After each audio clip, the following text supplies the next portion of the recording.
Sa napigil na school violence sa ilang menor de edad dyan po sa Laguna.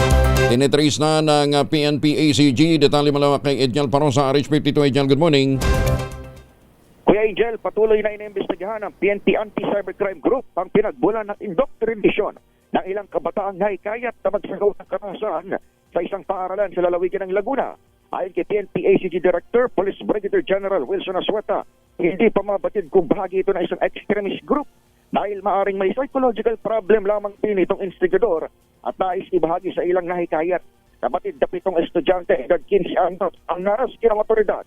Makaraang makita sa cyber patrolling, ang plano nilang sunugin ang isang school sa Laguna. Nakitaan din sila ng mga damit na may nihilistic ideas gaya ng No Lives Matter at natural selection.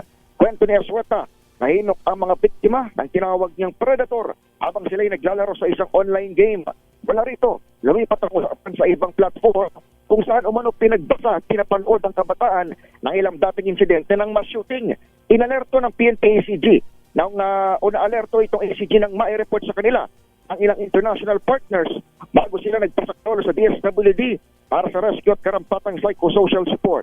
Sa ngayon, dagdag ni Asueta, humirit na rin sila ng local internet service providers o ISPs na ma-block itong online platform at masulatan ng mga ito sakaling galing sa ibang bansa. Bukod kasi sa naharang na planong pag-atake sa Laguna, isang minor de edad na rin palang nasagip sa Marikina noong nakaraang taon. Nagpaalala si General Asueta sa mga magulang ng karampatang pag-iingat at pagtutok sa kanilang mga anak. Ako si Edjel Parosa, DZRH. Una sa Pilipinas, una sa Pilipino. Maraming salamat, Edjel.